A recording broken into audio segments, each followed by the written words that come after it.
पुजाऱ्यांनी भल्या पहाटे पूजा बांधलेल्या केदारेश्वराच्या रावळ्यातील दगडी ठाणवया करंजेल पिऊन वातीवरच्या ज्योतीत जागवू लागल्या. रावळाचा गाभारा त्यांनी उजळून टाकला.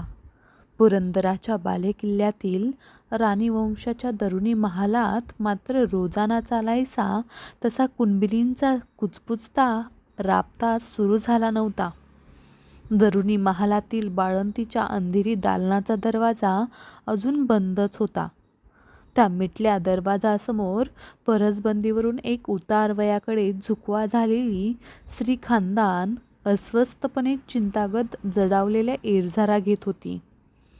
स्वतःच्या उतवळ्या मनाने दालनाचा दरवाजा उघडा आहे अशी कल्पना करून त्या स्त्री खानदानाने एक वेळा दरवाजाला आपली चंद्रावळी शांत नजर दिली आणि हताश होऊन पायगतीच्या फरसबंदीला ती नजर पुन्हा जोडून कुणाला ऐकू जाणार नाही अशा बेताने स्वतःशीच आई जगदंबे, आई जगदंबे असे पुटपुटणे चालू ठेवले. त्या होत्या जिजाऊ साहेब शहाजीराजे भोसले यांच्या राणी सरकार, श्रीमान शिवाजीराजे भोसले यांच्या मातोश्री आऊसाहेब.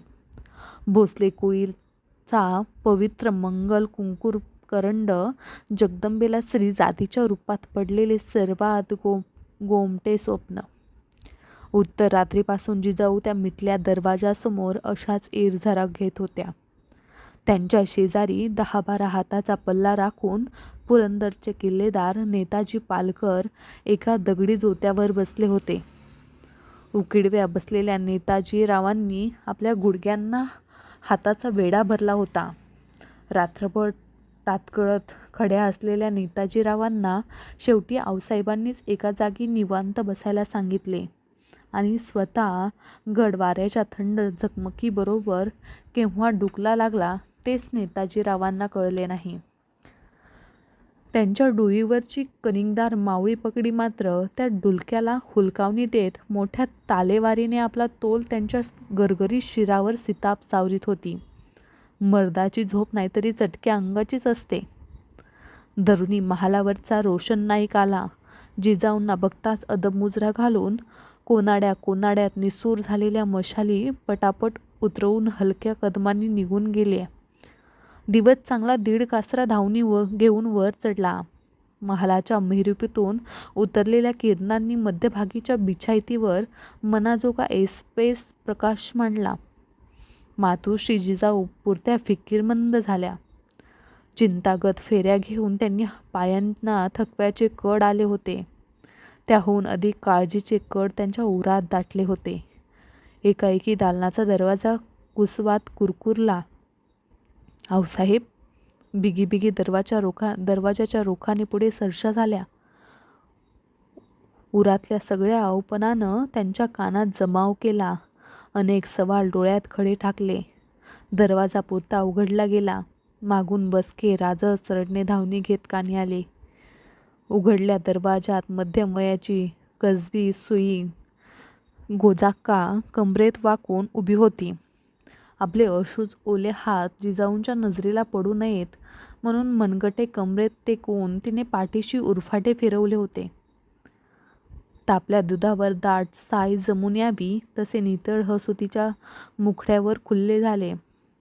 जिजाऊंनी सवाल टाकण्यापूर्वीच तिने कपाळावरचे गोंदले कातडे वर चढवीत दिलगाव कुणबी शब्दांच्या नुसत्या लाह्या फुलवल्या. झडू द्या तोफांची नौबत, बाळकिसन आलं बाळकिसन, बाळतीन समद सुखरूप हाय.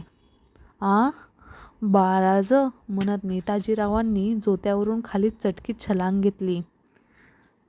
त्यांचा डुलका केव्हाच पसार झाला. मात्र सामने जिजाऊ साहेब आहेत हे बघताच दबून डोक्यावरची पगडी त्यांनी अगोदर सीधी बसती केली.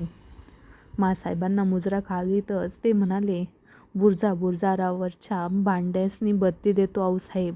धाकलं धनी आलं. होऊ दे जगदंबेचा उदो उदो. प्राजक्ताचे फूल भरलेले झाड डुलावे तशा जिजाबाई प्रसन्न हसल्या. चतुर नेताजींनी तेवढीच संमती सिताब उचलली. आपली पाठवळ आऊसाहेबांना दिसणार नाही या बेताने मुजरा घालीतच ते मागल्या पावली 4-5 कदम मागे हटले. वळताना आपल्या भरदार मिशाच्या चिंच आकड्यावरून उजव्या हाताची दमजोर पालथी मूठ फिरवताना ते स्वतःशीच बोलल्यागत भुवया चढवीत पुटपुटले, "बाळराज, धाकलं धनी, लय बेस, लय बेस." आणि एरवी घोड्यांवर मांडबुलंद बैठक जमावून दौडणारे नेताजीराव लहान बच्च्यासारखे सीधे पायीच धावले, तोफखान्यावरच्या गोलंदाजांना गाठण्यासाठी. त्यांच्या त्या पाठमोऱ्या धावपट्टीकडे बघताना जिजाऊ कपाळीच्या आडव्या बोटांचा कुंकुमपट्टा वर चढवीत स्वतःशीच हसल्या. डोकीवरच्या टोपपदरी नेसूचा भगवा जरीकाठ त्यांनी गोंदल्या हातांच्या कुलवंत चिमटीने उगीच सरसा केला. "बाळकृष्ण, शिवबाचे बाळ, पहिले बाळराजे." गोजाकाच्या रसरशीत बोलांनी जिजाऊंच्या सोशिक मनावर लक्ष मोरपीस फिरवले होते. आता त्या थोरल्या झाल्या होत्या. त्यांच्या पापण्यांची तुळजाई पाती क्षणात दाटून आली. इतकी साल गुदरली. शिवबांच्या राणीवंशात कन्यारत्नाचं उंच टिपेचं रडणं कैक वेळा घुमलं होतं, पण बाळकृष्णाचं बसकं रडणं आजवर कधीच उठलं नव्हतं. म्हणून जिजाऊचे डोळे पाणभरे झाले कृतार्थतेने. मुलाच्या दर्शनाने आवपण धन्य होते, पण नातवाच्या दर्शनाने अवघे स्त्रीपण धन्य होते.